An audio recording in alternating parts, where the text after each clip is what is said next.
obviously, I assume everyone, who doesn't use virtualization? Okay, good, because otherwise it'd be a PowerShell session. Number of people using VMware right now?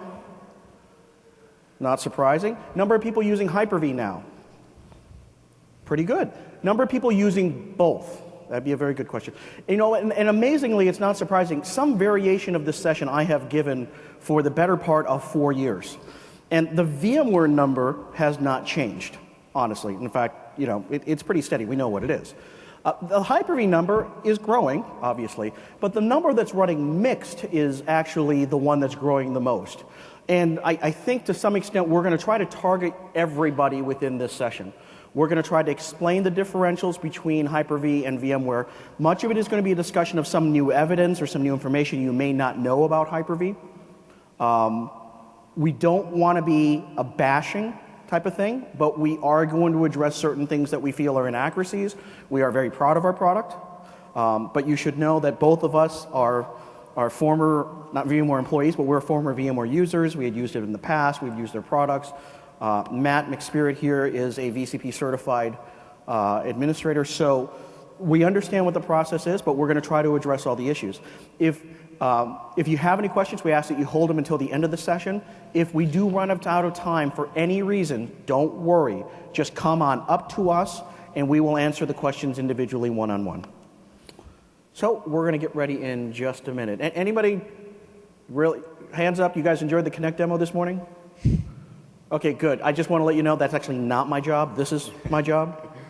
I'm not normally the guy who does astronomy with Xbox controllers. Don't go there. No, don't go there. Yeah. Maybe we should give away a prize if somebody could figure out what the big running joke backstage was when it came to astronomy and the Kinect controller. And don't shout it out loud because it is kind of dirty. So are we close enough to get started? Okay, we're going to go ahead and get started, because there's a little clock here that tells us when we're off. So my name is Edwin Ewan, and I am the Director of Cloud and Virtualization Strategy at Microsoft within the Server and Tools division, basically the division that Robert Wabi runs, and I have Matt McSpirit. Yeah, I'm Matt McSpirit. I'm a Senior Product Marketing Manager in Edwin's team. So as you can see, the subject of this session is understanding how Microsoft Virtualization compares to VMware. I also call it How I Lost 20 Pounds Walking Around TechEd. Anybody here go to MMS this year? Okay. If you went to MMS, I had the exact same title, but it was 10 pounds because this arena is 3 times the size of what we had at MMS. Kind of ridiculous, despite the fact that I'm drinking Mountain Dew and Nutter Butter, I'm still potentially losing weight. What will we cover? What we're going to cover is Hyper-V in general, some new information about Hyper-V. And really, we want to make sure that you guys are up to date on Hyper-V. The joke I always make is for those who used to watch the movie Major League, for those who haven't been following Hyper-V updates, and by the show of hands, a lot of you have not, we will give you an update on Hyper-V and where it's been. Then we're going to talk about System Center, because invariably the discussion of a comparison between VMware and Microsoft needs to include System Center. At a general level, we have a lot of people sitting there comparing Hyper-V with vSphere, which is essentially ESX or vSphere Server along with the vCenter management. And our management is separate. It comes in System Center, and it's traditionally been a physical management solution, but honestly, it's also our virtual management solution. People ask us, well, do you guys have a configuration management tool or an update tool? We do. It's a configuration manager.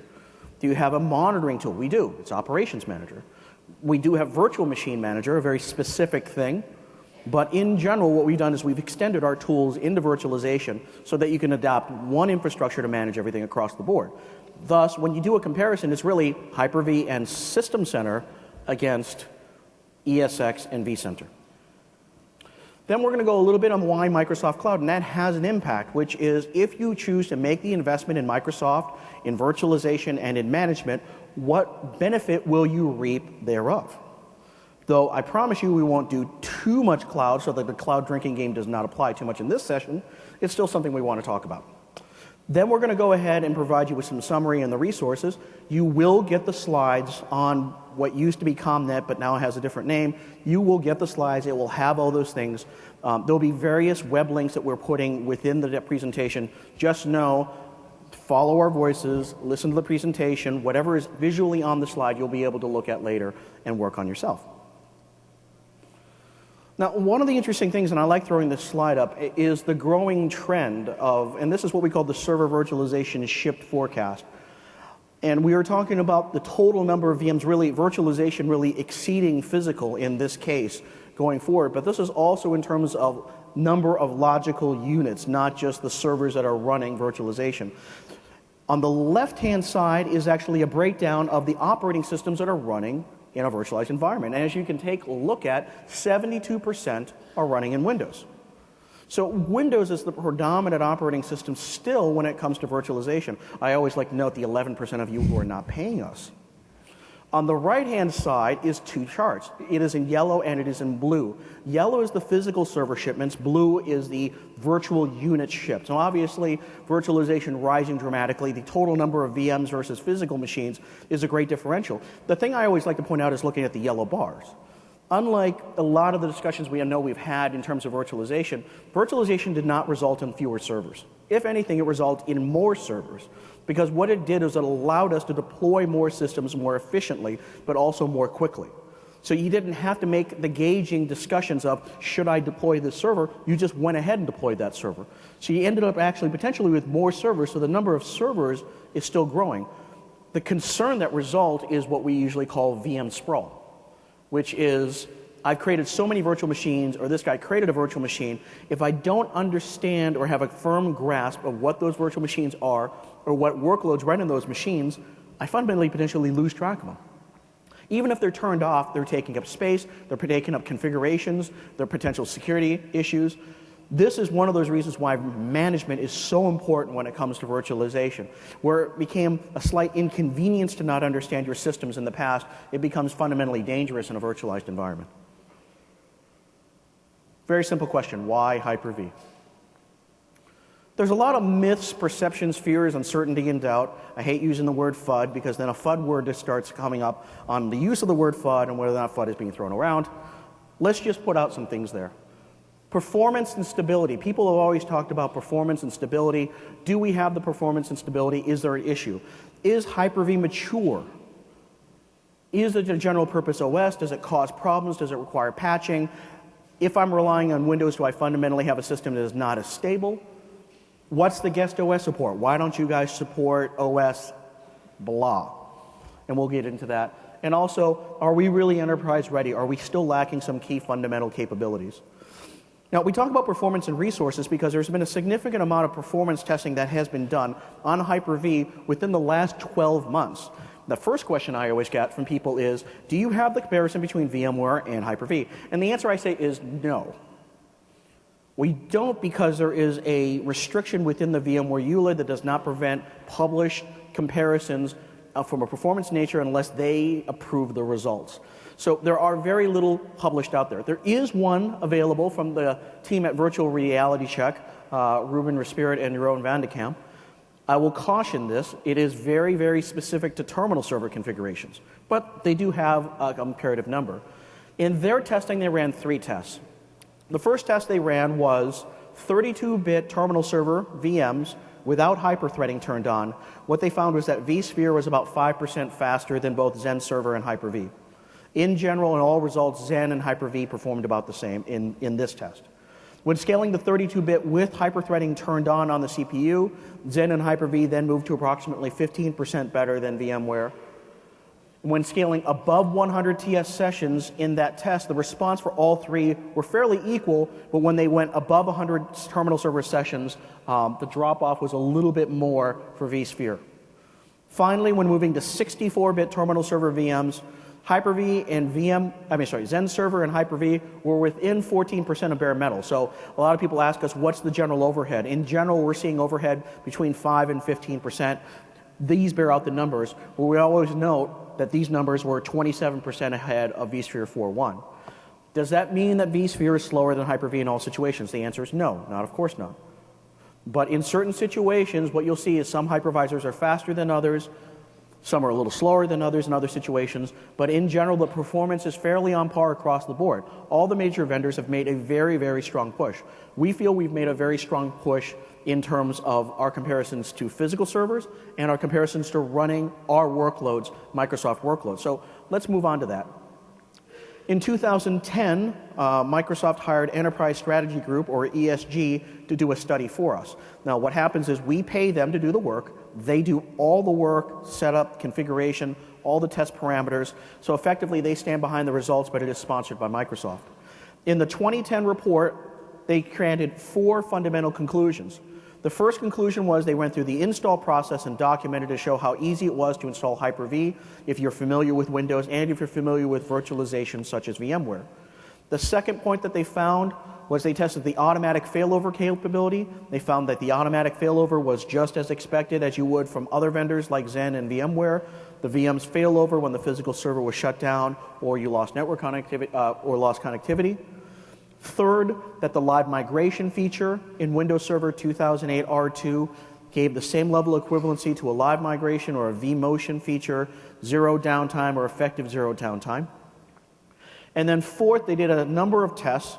One test was to test disk performance against physical. So using fixed VHDs on a Hyper-V box, they were able to obtain 95 to 99% throughput on disk. So sub 5% loss.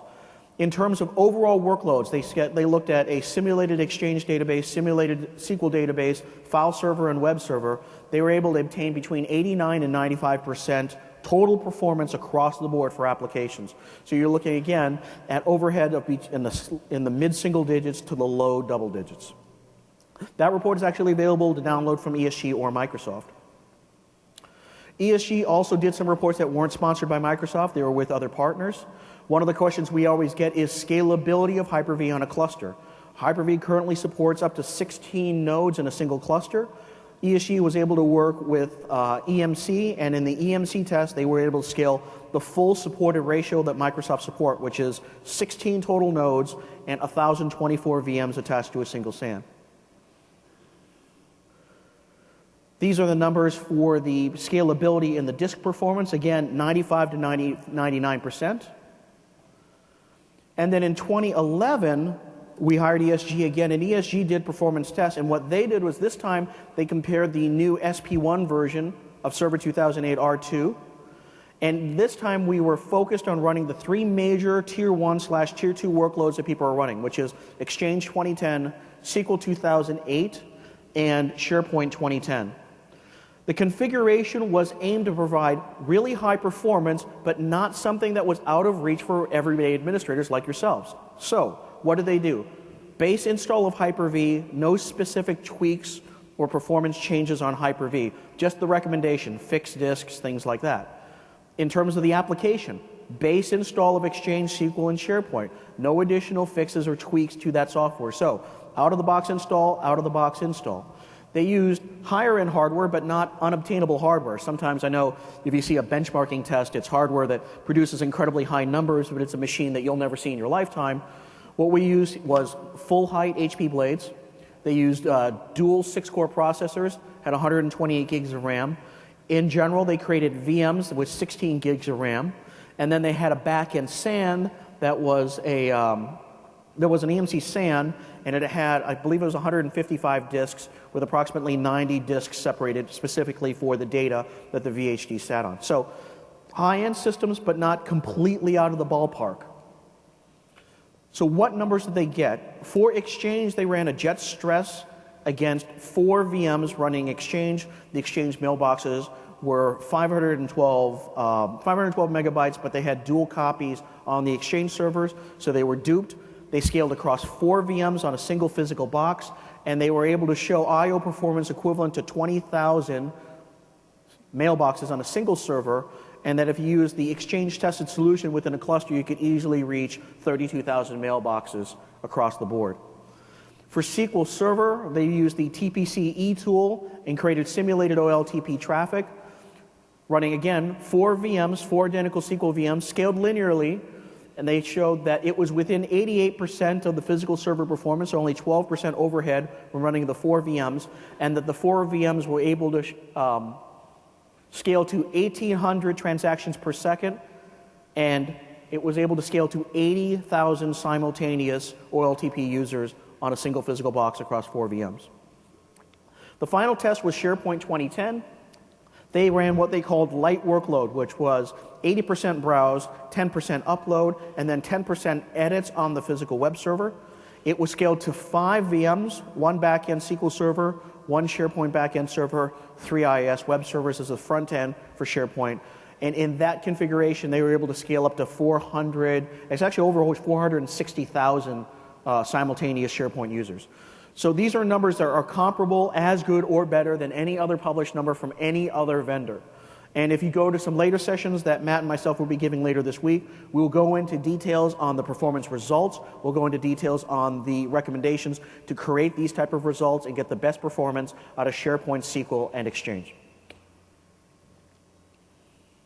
One final test, people always ask us, you know, you guys seem to be promoting iSCSI a lot. How's your iSCSI performance? You know, is it as good as Fiber Channel? Microsoft and Intel did a Fiber Channel, did an iSCSI test.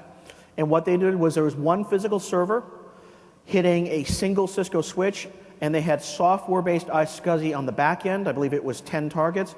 And they used the software iSCSI initiator inside the VM or on the physical disk. So one machine, again, one machine using 10 gigabit Ethernet. But in this configuration, the physical machine was able to hit over 1 million IOPS. And inside the VM, from the VM itself, using software iSCSI, we were able to hit over 700,000 IOPS, which is several times some of the highest published numbers from some of the other hypervisors. In fact, here's the performance numbers right here. On the right-hand side, what you'll see is that the dark blue line is the native IOPS and the native throughput. The light blue lines is what was found inside the VM. So actually, in the VM, you're going to get that performance. What we see here is essentially from the performance of Hyper-V, very high performing, no limitations in terms of disk, no limitations in terms of network. In fact, we strongly recommend 10 gigabit Ethernet. We can see, as you can see here, a single VM can saturate a single 10 gigabit Ethernet adapter now. So there shouldn't be any significant performance limitation when using Hyper-V. In case you didn't know, this is the 3rd release of Hyper-V in less than 4 years. So we are actually on 2008, 2008 R2, and SP1. In terms of VMM, our management solution, we're actually in our 4th release in 5 years. So this isn't the traditional Microsoft, we'll release it every 3 years, and you'll get a hypervisor release up there. We've been very, very responsive, and we've added a lot of different capabilities. Capabilities on each release, and capabilities around the partner ecosystem. Another question that we often get are general OS patching. They say, look, Hyper-V has in its parent partition, it is a bare metal hypervisor, but in the parent partition you still have Windows, and I've got to patch Windows. What's going to happen in there?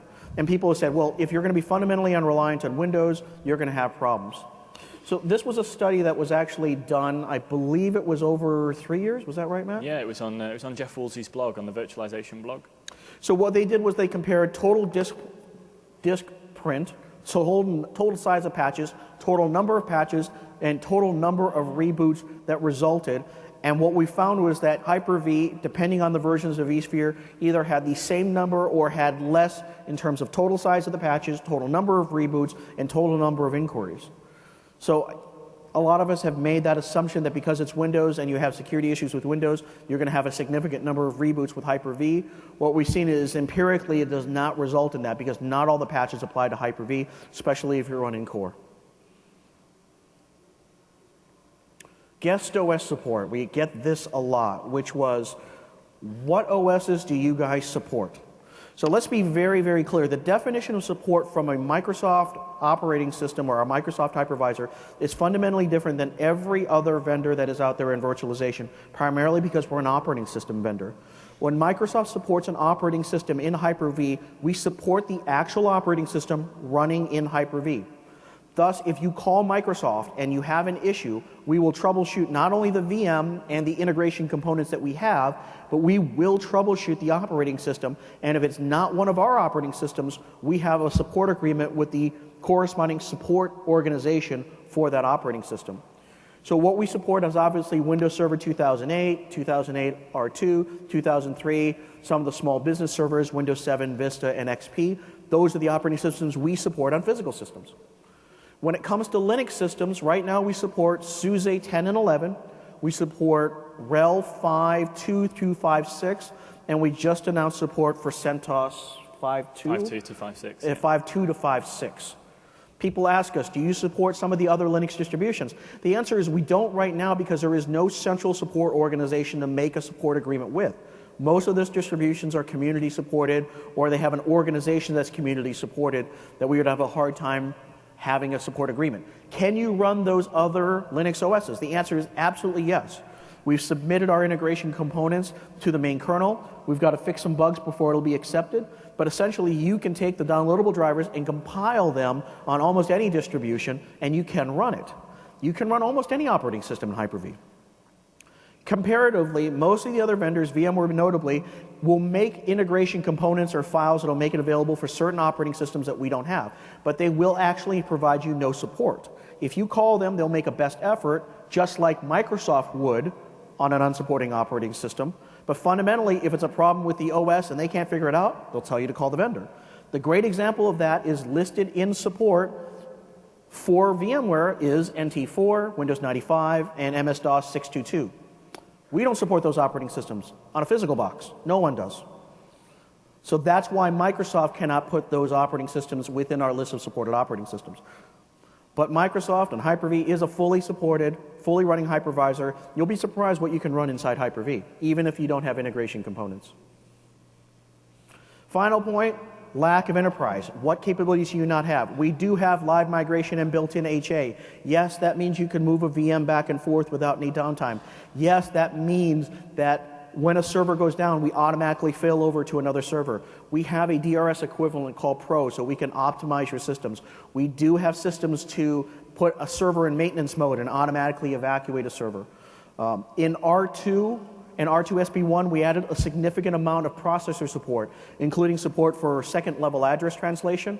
They call it EPT or RVI from Intel or AMD. We strongly suggest people have processors that have that support. Most processors within the last 3 years have that. In many cases, we've seen that under load and when you overcommit CPU, you can get a 40% gain in performance by having those processors. Enhanced scalability, greater VM density, lower TCO, talking about 1,000 VMs within a cluster, up to 384 VMs with single processors, up to 256 with two processors. Significant networking enhancements, not just 10 gigabit Ethernet, and not only do we just recommend it, but you have jumbo frames, TCP offload, really, really high performance networking, dynamic VM capabilities, enhancements to server core, and with the SP1 release, we added Remote FX, which is a high performance VDI graphics technology, and a feature that many people asked for, which was dynamic memory. How does dynamic memory work in SP1? It's very simple. It's a memory management enhancement for Hyper-V. It has a pool of centralized memory. We will dynamically pull memory away and put it back on a VM. People ask us, you guys talked about memory overcommit being bad. What are you guys saying now? I want to be very, very clear because there's actually two terms. There is memory overcommit, which is assigning more memory than you physically have on a server to VMs, even if they're not using it. Then there is overcommitting memory, which is using more memory than you physically have. Memory overcommit, good. Overcommitting memory, bad. There are going to be situations you're going to overcommit memory. A classic example is if you design your cluster not to an n+1, but just to n, you could lose a node on the clusters, the VM will move over, and you'll use memory overcommit to exceed the cluster size for the number of nodes left, but you're doing that to get by, right? But fundamentally, that's not how you want to run. You don't want to consistently overcommit memory. It's like I always tell people, and I'm sure you've done it, it's like telling your parents, don't buy a new computer for Windows 7. You have a really big hard drive, just make your page file a lot bigger. So how we do it in dynamic memory is very, very simple. You assign a VM a startup amount of memory and then a maximum amount of memory.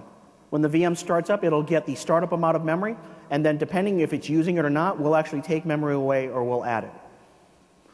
When the VM needs more memory, we'll simply add more memory to the system. Every single VM has a slider for waiting, which is the importance. Obviously, for your Tier 1 apps SQL Exchange, you can move the slider up at higher importance. Other VMs can move the slider down. When you actually overcommit memory, Higher important VMs will not lose their memory. Lower importance VMs will have their memory taken away. That results in the VM paging within itself, as opposed to paging at a hypervisor level. We do this because the VMs in context, Windows, will know what memory pages need to be locked, what memory pages are important, and will page down within the VM. And then we can rely on our fast disk performance to make up the difference.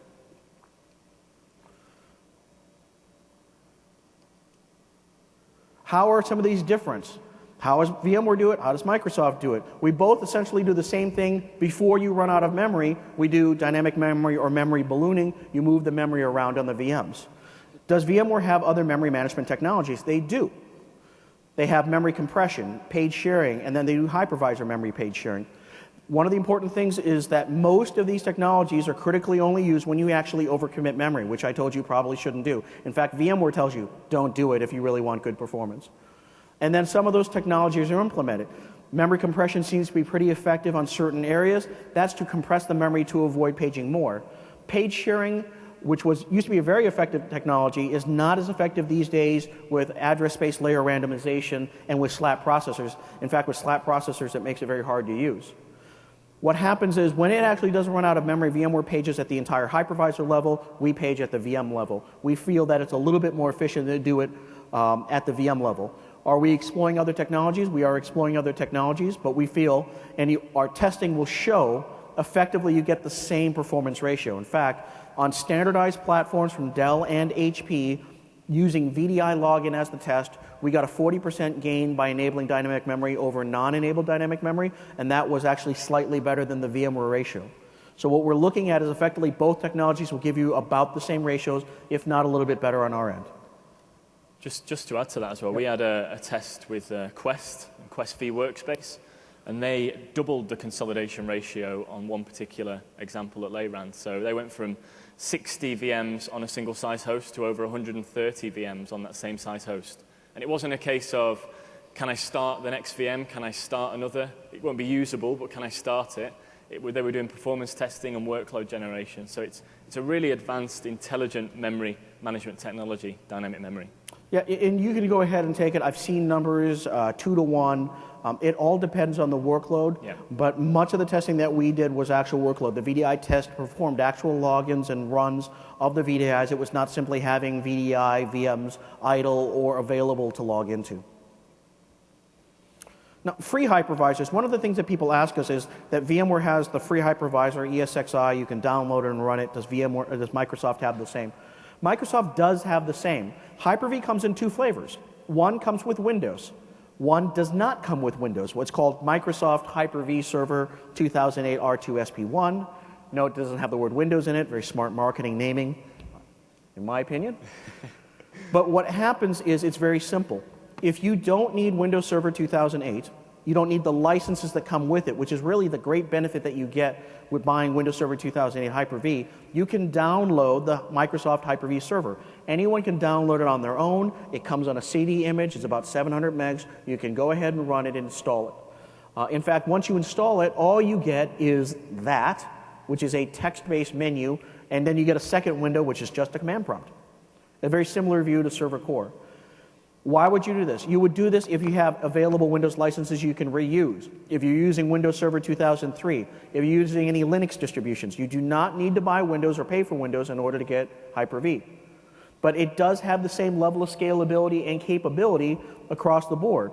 So it is a bare metal hypervisor. You can do boot from flash. It supports 64 logical CPUs, 1 terabyte of memory, 64 gigs of RAM within each VM.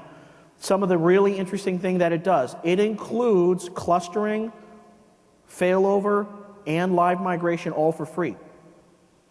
So if you need those capabilities, you could go ahead and download Hyper-V Server. You can have all the Hyper-V servers clustered together. They will have automatic failover, and they will have live migration between all the servers. It also can be fully managed by any of the Hyper-V tools, either the free remote tools or virtual machine manager that comes with System Center. One thing to add to that as well, with regards to deploying Hyper-V Server, is on the surface it looks a little bit different. It's a command line based configuration, so you've got to be aware of the kind of tools and the kind of commands that you need to execute. But there are some tools that you can download off the web for free that make it a little bit easier.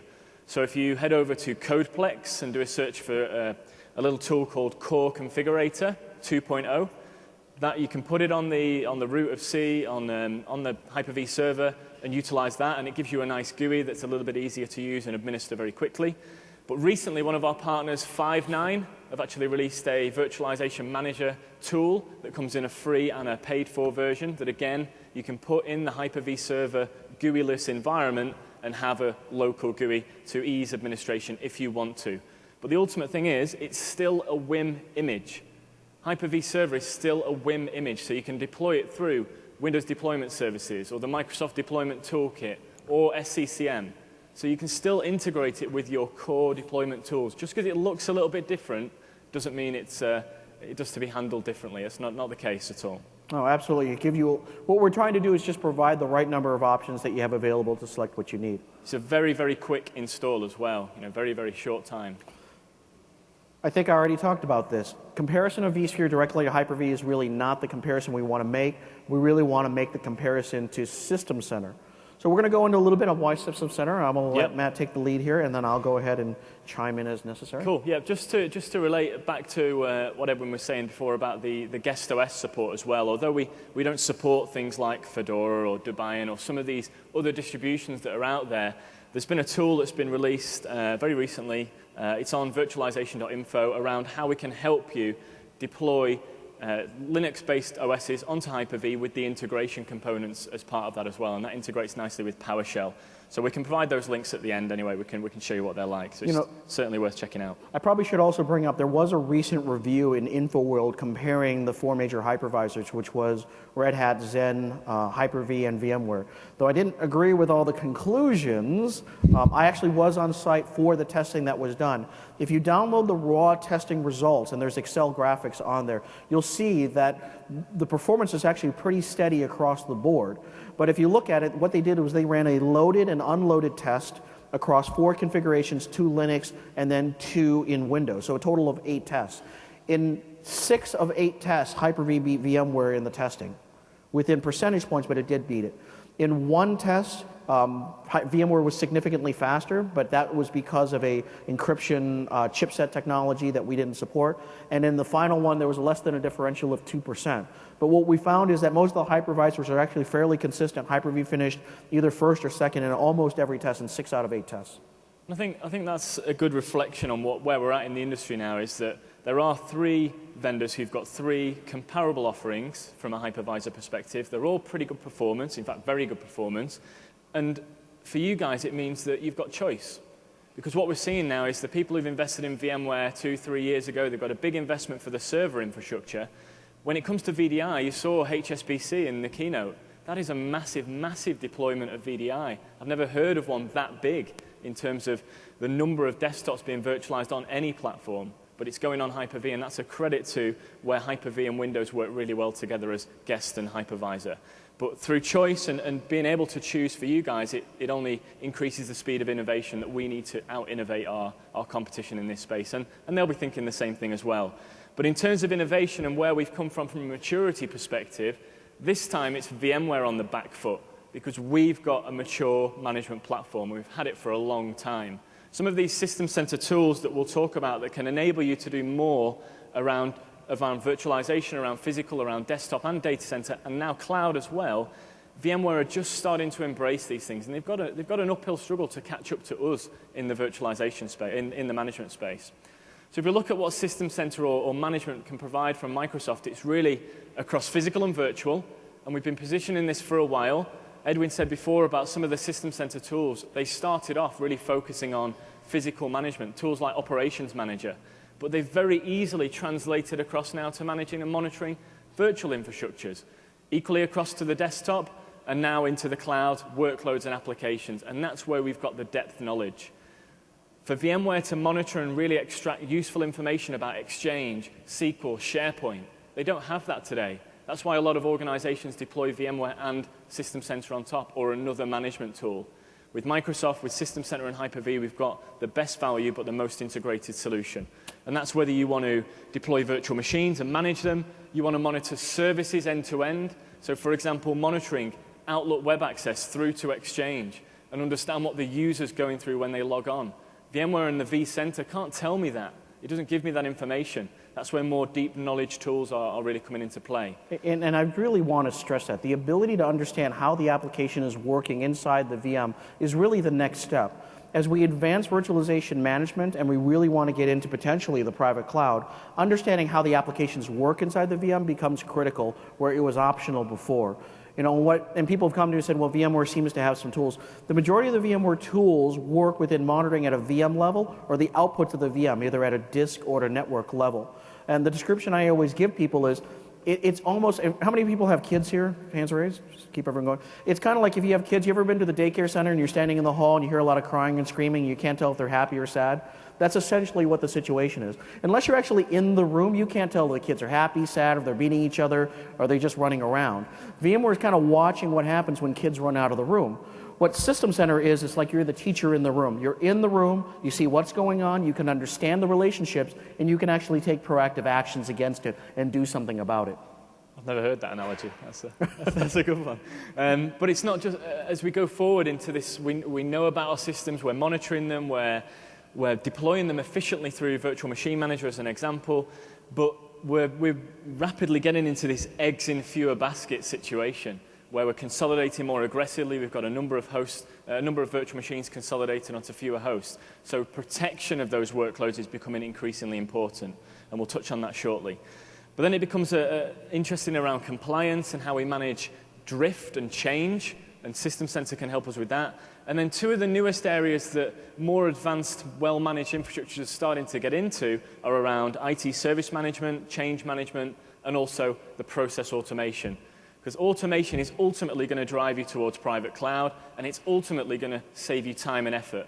What we don't want it to do is obviously replace people's jobs, and that's a fear with automation. People think, oh no, if we automate that, what am I going to do? What we're trying to do with management tools is arm you to be able to give more to the business and not spend your time firefighting and being reactive to change, but actually driving the business forward with new and innovative innovations in IT. So, where does that map to a System Center platform? Well, System Center Virtual Machine Manager, kind of the name says what it does on the tin in terms of it manages your virtual infrastructure, but not just Hyper-V. It manages VMware as well. So you can bring in side by side that one view. But also in VMM 2012, which is due at the end of the year, that's when it's introducing management of Zen Server as well. And there are lots of different sessions on VMM 2012 this week as well. Urge you to check those out. But then we get into Ops Manager.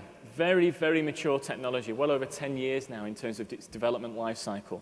We're up for a 2012 release of that as well. It's a theme that's going through all of System Center towards the end of the year.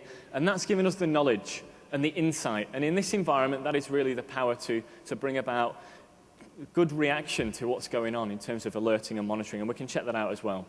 DPM, a little bit of a hidden gem in the System Center suite. Not everyone knows it exists, but it's a really good backup tool and application protection tool, not just for virtual machines, but things like Exchange, SQL Server, SharePoint, and other key Microsoft workloads. And then finally, Config Man, again, even arguably the most mature System Center technology, coming up for a 2012 release as well. But that's enabling us to manage compliance, deploy applications, patches, and effectively manage our entire estate, desktop to data center, very, very efficiently. And two of the newer platforms, System Center Service Manager, ITIL-based change management, allowing us to bring about change with the other systems, but in a controlled way.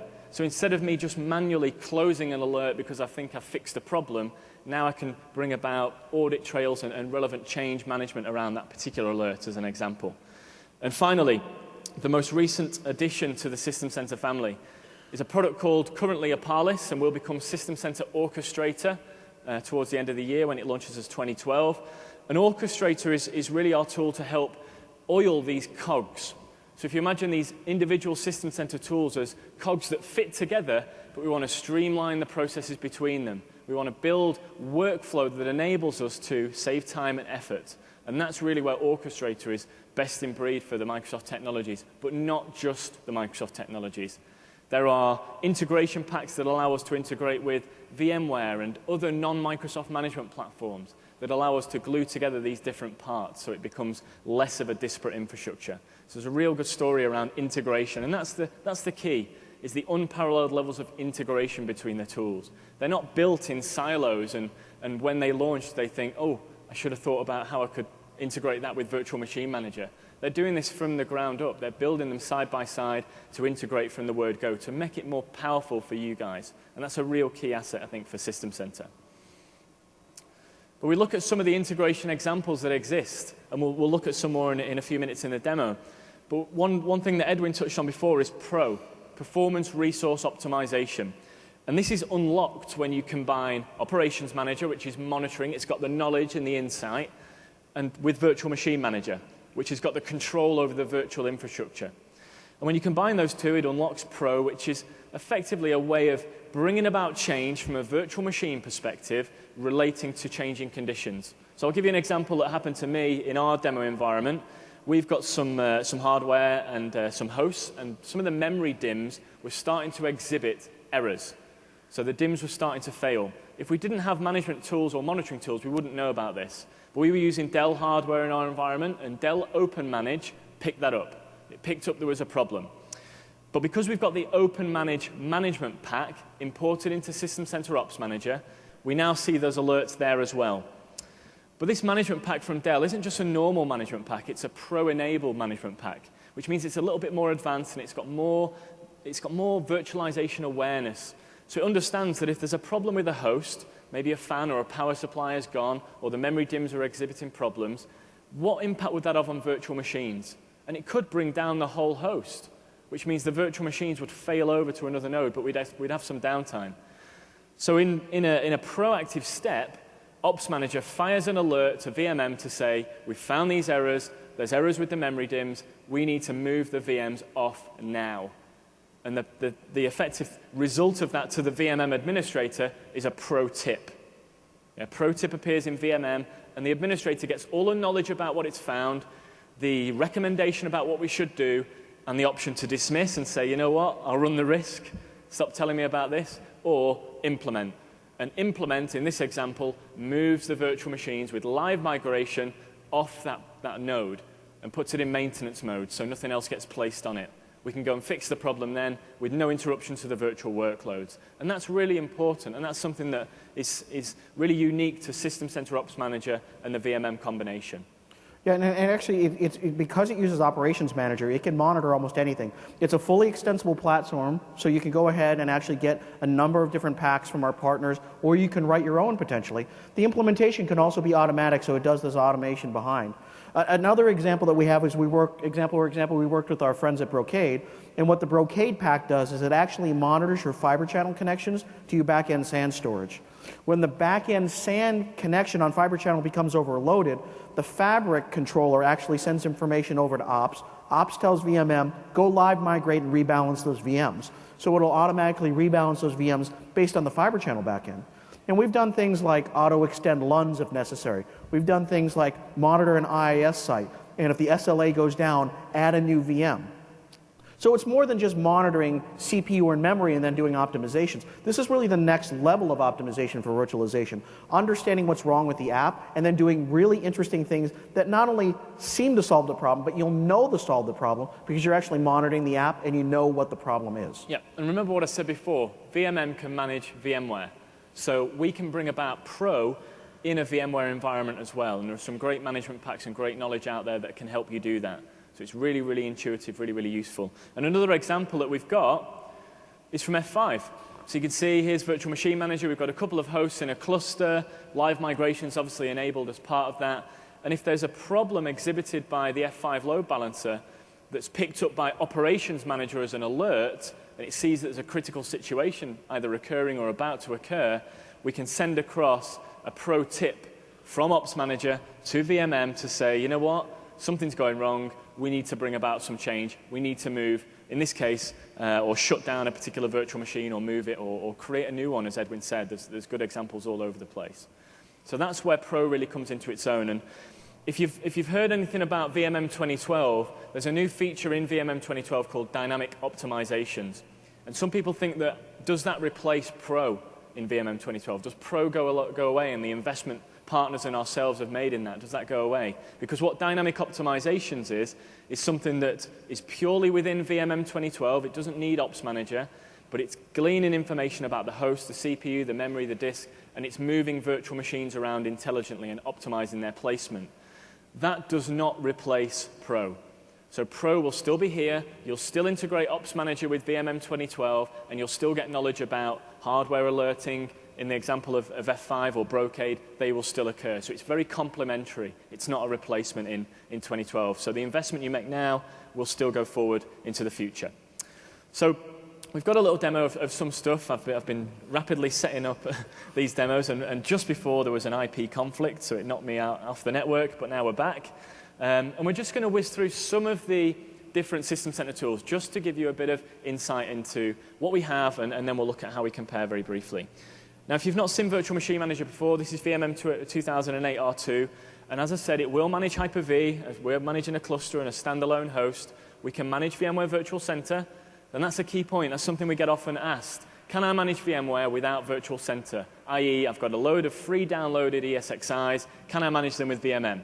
And the answer is no. We need Virtual Center. That's how we get to the ESX servers. It's the only way we can do it. So we'll bring those in. When we go for VMM 2012 and we're managing Xen Server, we can go direct, just like we can go direct with Hyper-V. So it's native management there. But with VMware, it will still be through Virtual Center. So we're not going to replace that. But if you were evaluating a move to across to Hyper-V from VMware, how can we help you get there? How can we get you across to Hyper-V simply and efficiently? And that's where the Convert Virtual Machine wizard really comes into its own. So it will help you convert your VMware to Microsoft virtual machines, but not back the other way, unfortunately. Just a one-way street there, over to the Microsoft platform. If you haven't started virtualizing, if your consolidation journey hasn't kind of kicked off yet, and you're thinking, you know what, I'd just like to get started with virtualization, how can I do that? And that's where the Convert Physical Server option really comes in. Now, with VMM and a number of the other System Center tools, the real key is, and the real skill is that consistent infrastructure, that consistent view, that consistent look and feel for you, the IT admin, across all the different tools. So you can see we've got our virtual machine view, the view of our hosts. And if I look at some of our hosts very briefly, what you'll see in this slightly squashed up column here is the GPU total memory. So these two hosts, Hypernode 1, catchy name I know, and Hypernode 2, they are enabled with RemoteFX graphics cards within them. And what that means is RemoteFX graphics cards means I can create virtual desktops that run on those nodes, and they can hook on to the graphics adapter in that physical server and exhibit much more rich and high-end graphics acceleration within the virtual desktop, much richer than you would get normally from a standard virtual machine video device inside a VM. And that richness, that graphics is purely on Hyper-V, and it's purely specific to RemoteFX. And you're thinking, well, if it's tied to a particular graphics card, is that VM then locked to that host? And the answer is no. As long as your cluster nodes have got identical graphics cards, we can live migrate RemoteFX-enabled virtual desktops all day long, and the user won't notice anything. So great example of innovative technology. And you can see it's illustrated here within Virtual Machine Manager displaying that. So it's got an understanding of all the latest SP1 capabilities. So back to the virtual machine view. If I want to start moving stuff around, and I take this particular VM as an example, this is my remote desktop broker, so it's actually a linchpin in my entire infrastructure in terms of access.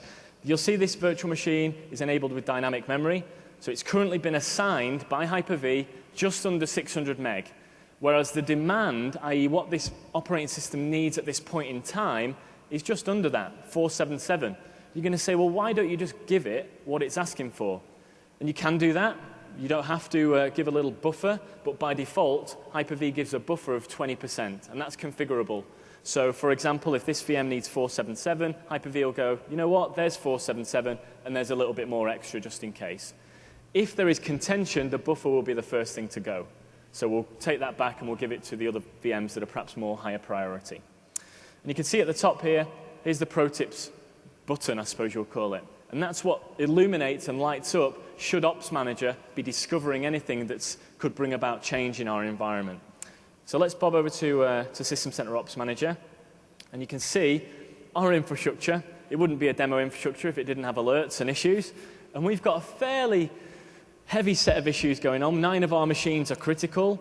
5 distributed applications, which I'll touch on in a minute, are critical. But that's a good thing because at least we know about those. We know about the problems that are occurring. One thing we're not bothered about in this view at this stage is it a virtual machine? Is it physical? Ops Manager is abstracting that away and just presenting us the stuff that's important in the sense that, you know what, you've got some machines that you need to look into. And we can see that our alerts, we've got a fair few popped up that I need to go through. We've got some stuff that's a website's not available, so we're looking at the application and the workload layer now. Our remote desktop session host that might be powering user sessions for some form of desktop access through a portal. They might need that, and if that's down, we're in trouble. So we need to start to respond to these alerts. But if I scroll down, what you'll start to see is actually we're monitoring some non-Microsoft stuff as well. So we've got some volume space utilization on NetApp. So this is our NetApp management pack that's enabling us to view and see what's going on the storage. We need to look into that, definitely. But also, because we're partnering with Veeam, Veeam produce management packs for Operations Manager, we're monitoring VMware side by side as well. So not only are we managing it with VMM, but we're monitoring it in a very deep and intrinsic way as well. So we can see that some stuff's gone on there with our VMware infrastructure around our cluster and our VM deployment. So we're getting all of that knowledge. And it's all about visualizing, helping us to understand, for example, what our Dell infrastructure looks like on our server diagram and the different views and the ways we can slice and dice and really drill in to see what's going on in our environment. So we'll drill down. Notice the context-sensitive tasks that are starting to pop up. It's healthy, so we'll carry on down. We'll carry on down. The power supplies, the network interfaces, the processors. This is where I started to detect the memory DIMM issues and how they relate to virtual infrastructures. So it's deep inside not just applications, but across the board. So now we're monitoring not just the physical hardware that runs, not just the operating system, virtualization software, the VM, the backs to the VMs, but the applications inside the VMs, things like SharePoint, SQL, Exchange, are actually all managed, and even network devices in these cases. Yeah, so NetScaler is another example. We've got Link, we've got Exchange, and all of the other System Center tools include management packs as well that can bolt in together, and we get a really holistic view of everything that's going on in that environment. But it's all well and good for the IT guy seeing this, but we want to present the information in ways that perhaps non-IT people can understand and relate to. And that's where things like the service level dashboards, free bolt-ons to Ops Manager that allow us to visualize rich information about services within our environment like HR Web, our SharePoint infrastructure, or our virtual infrastructure, or individual servers, physical or virtual, it doesn't matter. So we're really starting to represent and put SLAs on our different services. But relating to those services, we've got Service Manager. And Service Manager is an ITIL-based change management solution that's really good at allowing you to populate the CMDB incredibly quickly. And that's what some people really struggle with around getting their relevant information into one place. So if you look in my work items and my incidents, all incidents here, these are being automatically populated from System Center Ops Manager. So when an alert pops up in Ops Manager, it's feeding into Service Manager. So now I can start to put some incident management, change management within that. In terms of other configuration items, it's pulling information from Active Directory, pulling information from Configuration Manager. So I get a lot of information about my assets and the relationships and the dependencies that exist between them. So we can see all of my different machines, how they relate their operating system, and we can start to integrate with relevant licensing and so on. So they're just some of the System Center tools that exist today. And if we go back to the slides very briefly, there we go. That is the suite. There's Ops Manager for monitoring, there's VMM for virtual machine management, there's DPM for backup, Configuration Manager for compliance, and as I said, there's lots of different sessions this week that you can go and learn more about those. Service Manager for aggregating those incidents and managing them through a change managed process. But finally, Orchestrator, where we can start to build workflow. And there's a good example of a partner who's seen an opportunity with Orchestrator to provide value to joint customers, and that's NetApp. And NetApp, you can go and see them on the stand. NetApp have released the workflow for a Parlis that allows you to fail over between sites with Hyper-V and System Center. So if you've got multiple sites and you've got NetApp storage and you've got replication with SnapMirror, they will give you the workflow to say, there you go, there's the workflow to fail over between these sites. So you're not having to buy a site recovery product there. You've got the replication through SnapMirror, which you would need to do any form of site recovery. But the workflow, the automation, the runbook of steps to get you from failing over from one site to another, they just give you. So they've put in the work, they've built the workflow, and the great thing is you can take that and you can modify it and tailor it to your needs specifically. But generically, it will work pretty well. And that's one example, and there are more starting to come out as well with these Aparlis workflows. But in terms of acquisition, these System Center tools, they can be purchased separately. But the easiest way to purchase these is as part of the System Center suite, the server management suite. It gives you all of those System Center technologies. So going back to what Edwin said before about comparing apples to apples and comparing vSphere with Hyper-V and System Center, it's really vSphere with Hyper-V and the server management suite. Because that is an apples for apples. It's a good comparison to make, and it favors very strong around management technologies and efficient integrated management tools. There is a complementary client management suite as well if you want to start to extend this out to the desktop, which is pretty important to unify the whole estate. But what are VMware doing in this space? What have they been up to? So many organizations I bump into, so many partners that I work with back in the UK, they do core vSphere. They do ESX, they do vCenter, and vCenter is best in breed for what it is in terms of managing ESX. It's the core tool. You would never deploy VMware in anger without vCenter, and everything's starting to bolt into that.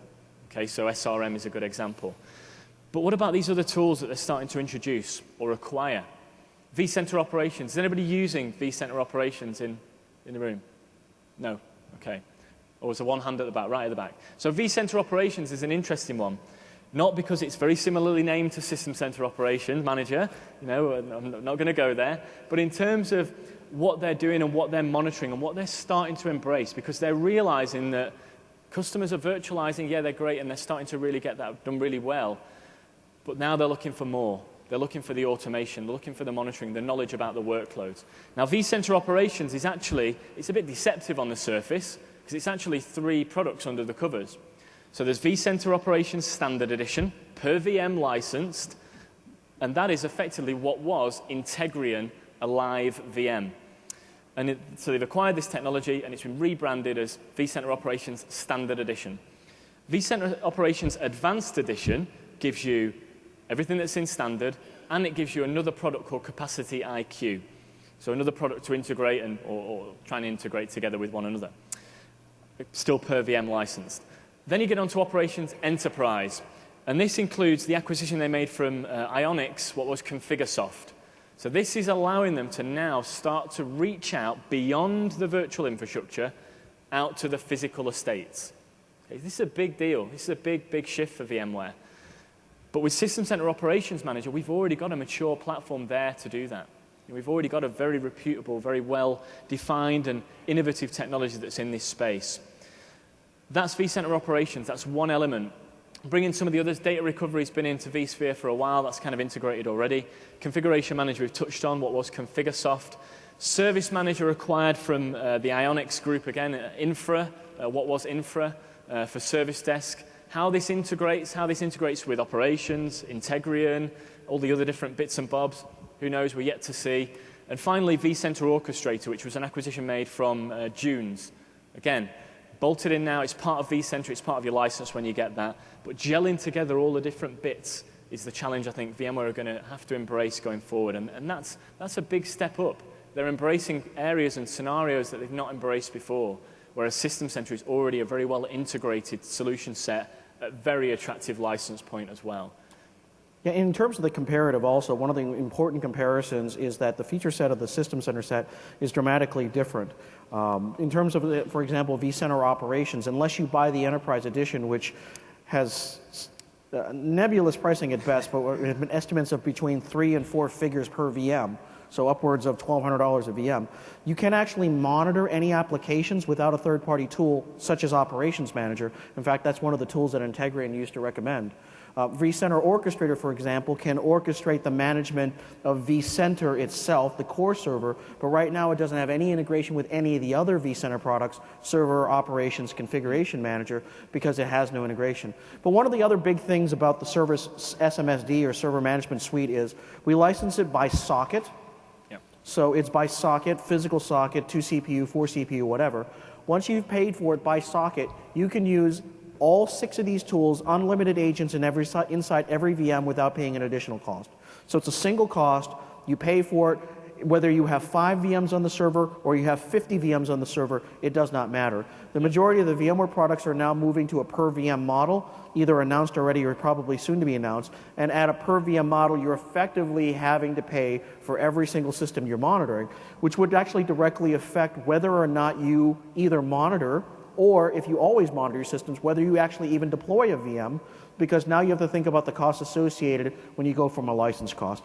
Microsoft really believes in giving you that unlimited option, and we're committed to doing that in the future also. Yeah, and I think to add to that as well, the ultimate goal for a lot of organizations is to consolidate as much as possible down to as few hosts as possible. This licensing really enables you to do that. But combine that with the fact that we don't care whether you use 6 core processors, 8 core processors, 12 core processors. There's not a Hyper-V for 12 core or a Hyper-V for 6 core. You can embrace whichever ones you want. The System Center licensing doesn't care. The Windows Server licensing doesn't care. Hyper-V loves more CPUs, more processors, and it'll scale even more on top of that. But from a licensing perspective, it just doesn't matter, which is it's a key point. So as you go forward, as you start to introduce some of these VMware technologies with the cost per VM model, it starts to increase. And if you're a hosting organization or if you're selling services into your customers within your environment, then that per VM model could hurt. And it could really start to cost a lot more money. And in terms of value for money and doing more with less, that's where System Center is really well placed today. So in terms of what they do, I think we've been through this already. Mature technology, yeah, we've made up of Integrion and that kind of thing. And we can talk more about those if you want to come down later on. But then we get on to cloud. Because we've already talked about virtualization, that base layer, Hyper-V, ESX. We've talked about management, which is a necessity if you want to move towards automation and cloud. But what about the cloud specifically in private cloud? I'll let Edwin carry on from here. So essentially what we're working on is the core foundation of what we're doing for virtualization, which is Hyper-V and the System Center tools. By the extension of the System Center tools, integrating with your existing apps and adding capabilities, that's really extending you into the cloud. For the existing version, it is System Center, Hyper-V, and what we call the Virtual Machine Manager Self-Service Portal. And that self-service portal allows you that end-user interface to provide the self-service management. A lot of the application-specific management is actually already built into System Center. For example, if you actually looked very closely at the demo that Matt had given, within Operations Manager, you're managing not only machines that were down, but services. And what those services were doing was actually an aggregation. It could include a VM, it could include a database, it could include a web service, and if any one of those things went down, then you would actually get a view of what is related to the service, not just, is my VM down, is my hard disk down, is my website down. So having those 3 capabilities gives you an elastic, self-service, scalable, all those terms that we're talking about in terms of the private cloud. Now, if you invest in System Center, get that suite that we talked about, you will automatically get the upgrade to the entire System Center 2012 suite, which will have the complete revisions of all 6 products. That includes Virtual Machine Manager's capability to do drag and drop service creation. So not only can we now monitor services within Ops Manager in terms of, oh, this is a database, this is a VM, VMM can actually build them in a drag and drop. So you can sit there and say, here's my VMs for SQL, here's my VMs for IIS, my back-end storage, my VPN, my load balancer. You can graphically draw the lines and reconfigure them, and then you press one button, VMM will not only deploy all the VMs and reconfigure all the end network and storage devices as necessary, it'll allow you to manage all of them together in a single view. So it truly is giving a private cloud-like capability in your existing data center environment. That's really what we're talking about. I know some people would tweet about it. Private cloud is not simply bigger vert. It's not simply more of what you can do or bursting from what you can do. It's really about changing how you can manage the underlying resources and delegate them a little bit more effectively. In fact, here we'll just take a very quick look. We're going to go back to Matt's system, and he's queued this up.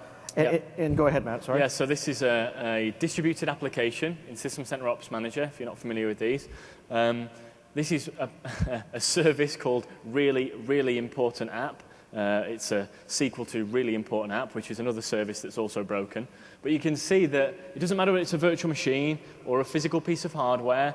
We understand the relationships, the dependencies between things like the website, the database tier, the authentication that's maybe coming from Active Directory. We've got some problems that we really need to investigate here and provide that, because that service is obviously not providing a great service to the business at the moment. But visualizing it and then putting health around it is really, really useful. And then when you then access it, only then, when you need to take an action, Ops can then tell you, oh, this is on a virtual machine. Oh, this is a problem with the server. And then you can take the actions. But what you don't have to do is right away sit there and say, well, if it's a virtual machine, I need to use these tools. If it's a physical machine, I need to use this set of tools. Yeah. But again, I know everyone's talking about cloud. I think the biggest message is that we keep bringing back to you, and I'm trying to see where it is. It's really at the top. It's transition to cloud on your terms. The cloud is not a force-fed march into the future of IT. The cloud is the ability to let you do more of what you want to do and the ability for you to service the business, your customers, your end users. But it's only going to be as effective as how much you want to use it and how effectively you can use it. The goal is, what we're doing is we're building that capability into the tools that you're investing in now, and when you're ready, as fast or as slow as you want to go, you can make that change without having to change your investment. We think that's incredibly important. Managing virtualization, investments in hypervisors, honestly, that's actually a lost cause, because you're going to spend the money either way. We're going to go ahead and virtualize. We'd love for you to virtualize on Hyper-V. But to be honest, you're going to spend millions of dollars and millions of man-hours more on management of these systems over the next several years than you ever will on buying virtualization software. And what would be the most difficult thing to do is not switching virtualization platforms. That's actually not that difficult when you can manage multiple platforms. What will be difficult is changing your management infrastructure. So what we're doing is we've built in, with an infrastructure that many of you have already, the ability to extend and get first-class virtualization environment so you can turn your existing infrastructure into the infrastructure for the future. Otherwise, you have the potential to have to build two completely separate infrastructures and maintain two completely separate management infrastructures going forward. And then if you make that investment in private cloud and you choose to go into the public cloud, into Windows Azure, into SQL Azure, the investments that you made with Active Directory, with System Center will still apply. We've demonstrated years before the ability to really integrate things like System Center together. We don't show it in this screenshot, but we have, and there's a management pack out there right now. This database that sits here can be a local database. It could be a SQL Azure database. The IIS server that's here could be a local IIS server, or it could be a web service available in SQL or in Azure. That's where you're going to get a lot of the power in Azure. Not necessarily rewriting every single app, which you can do, but putting certain services up there and then keeping certain services local. That's going to give you the flexibility to integrate with the public cloud and leverage the public cloud without having to go hog wild if that's not what you want to do. Yeah.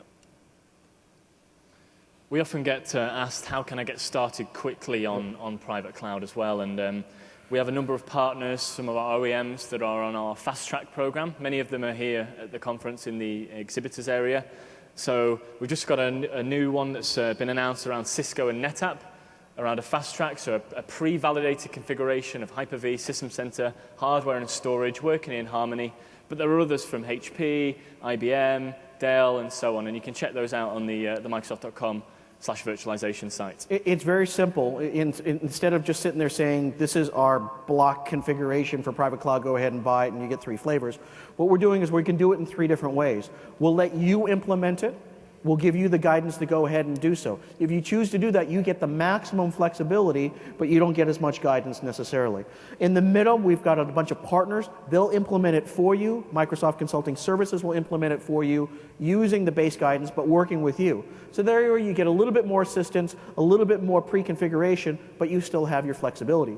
And then you can choose the fast track configuration. You lose a little bit less flexibility, but you get a pre-configured, pre-validated configuration, still very flexible because you can use Windows, use Hyper-V, put whatever you want on it, but you're getting the support from the hardware vendors, and you have more than one hardware vendor to choose from. So, summary, we feel Microsoft Virtualization, best choice, straight virtualization, straight management, Microsoft applications, and for the cloud. Built-in virtualization and one-stop support. A large partner ecosystem, the choice that you have, integration with networking components you have, vendors that you have. You're never going to really be locked in because we're basing this on the relationships that Microsoft has had with all our different partners across the board. A complete management solution, unmatched deep application knowledge. Know what's going on inside your VMs. Your VMs are not black boxes. There's programs running inside of them, and honestly, nobody complains when the VM goes down. People complain when their app goes down. And if you can understand why the apps are having troubles and you can leverage virtualization with live migration and rapid deployment to fix those problems before the app goes down, then what you're doing is you're improving the business and you're making things better. Physical and virtual deployment, VMware and Microsoft deployment, Windows and Linux deployment, cross-platform, cross-hypervisor. We're really making System Center the platform of choice for all the different technologies that you have. And if we can provide you column 1 and column 2, then we get to the final point, which is lowest cost solution. And what do we mean by lowest cost solution?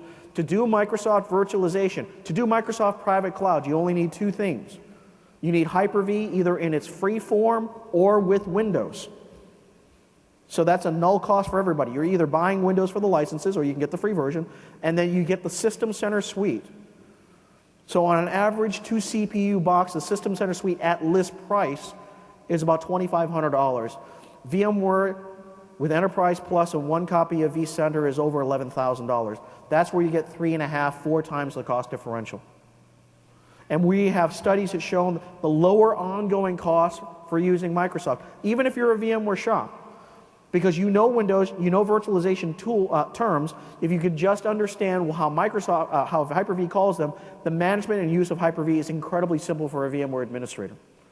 And again, virtualization-friendly licensing. We're committed across the board for things like Windows Server Data Center, which means you buy the Data Center edition, you can have unlimited Windows Server VMs on that physical box. System Center management, unlimited VMs on the box. We even have a license called ECI, which includes Windows, System Center, and even Forefront. Unlimited agents on the box.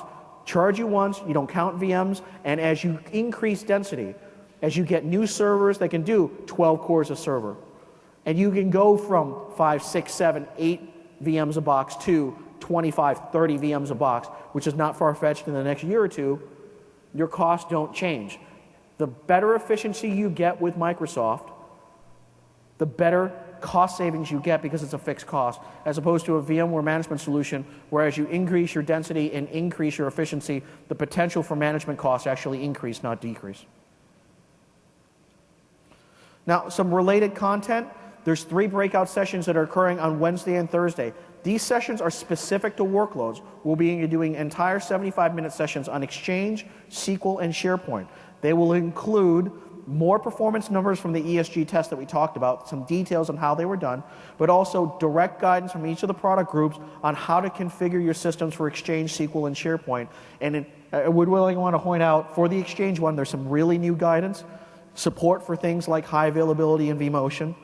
So you'll want to go to that session that Matt has given if you're doing Exchange. Several interactive sessions, hands-on labs. We'll also be down at the server and cloud TLC. We can learn about all the different System Center technologies, learn about Hyper-V, learn about everything there. There is certification exams that you have, and then I know that Matt and I will be down there pretty often throughout the week, able to answer any of your questions.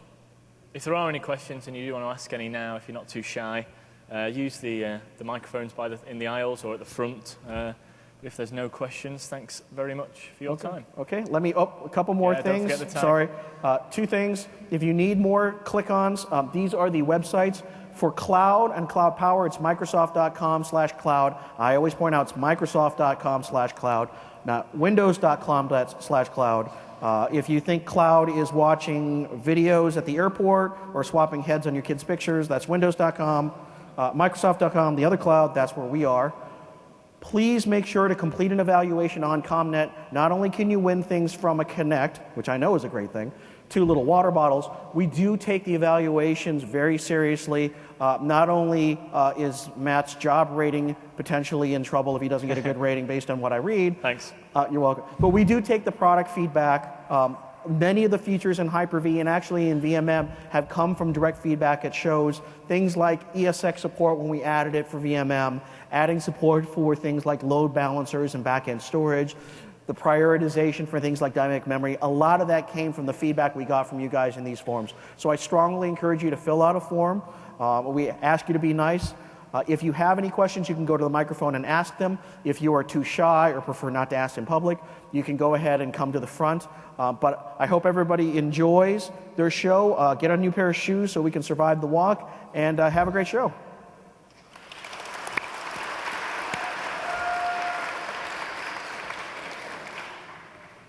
So do we have any victims at the mic?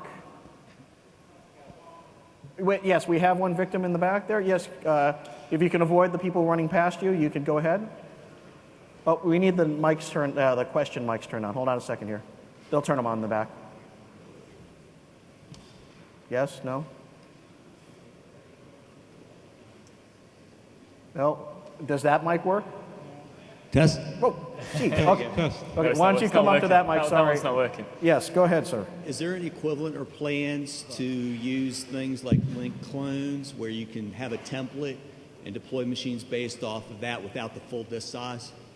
We've actually got something very similar to link clones in VMM 2008, but I hate to say it, it's actually a command line script that you've done. You configure it, and it's very useful for like a VDI situation. You just can't get through it from the UI. I believe they're working on something for that for VMM 2012, but in terms of 2008, it is possible there is a script. And maybe come down and talk to the VMM guys. We'll get you the actual script. Okay. Are you thinking from a VDI perspective there? Yeah. Is that with a pure Microsoft play, or is that with Citrix and Quest kind of layered on the top? Pure Microsoft, Windows 7, that kind of thing. An RDS, yeah. Oh, so okay. if you were doing a pure Microsoft solution with RDS, then the script that Edwin talked about would give you that rapid provisioning. If you were looking at something like Quest or Citrix with machine creation services using the differencing disks, so a la link clone type capability. Can I follow up to that? Yes. VMM seems to have a problem viewing link clone disks. There's invalid disk, or I forget what I've seen. Is there any plans to fix that? I'm not sure of that. I'm not sure. Most likely it'll be fixed in 2012 rather than in a fix of 2008 if it wasn't fixed in SP1. Great, thank you. So I do see the people in the back. I want to give this gentleman a chance because he was very quick but just ended up going to a dead microphone. Was it a chat there? So go ahead, sir. First. Go ahead. As far as DR goes, you touched on something with NetApp. Yep. If you could go into that a little bit more, because our environment is, we've got VMAX, we've got other vendors, we do have a little bit of NetApp, but Yeah. you know, So, the scalability you mentioned, I mean, is it really truly scalable if your DR is tied to one storage vendor, or did I misunderstand? No. That was just an example from an Aparlis example. So when it comes to DR and site recovery, there's a couple of options. Number one is a multi-site cluster, which is fully supported in Windows Server. So you've got effectively a cluster that's stretched across a geographical boundary. And then number two is software-based solutions like Data Protection Manager, which will handle DPM to DPM for DR. But our main compete with something like an SRM type product would be Citrix Essentials for Hyper-V, which is a productized site recovery tool with its own storage APIs, which effectively mean that if you're using EMC, if you're using NetApp, you're using Dell, HP, they will plug into that and that will help you orchestrate the failover between I want to be sites. very clear on SRM.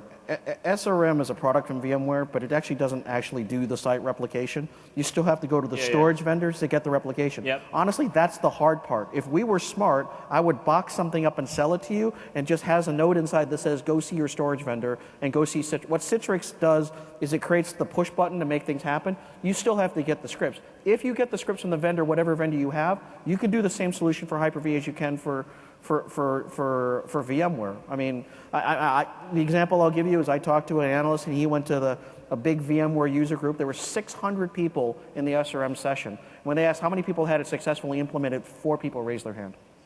It's hard to do. If you get it working, more power to you, but that's because you did a good job talking to your storage vendor. That's a whole different discussion.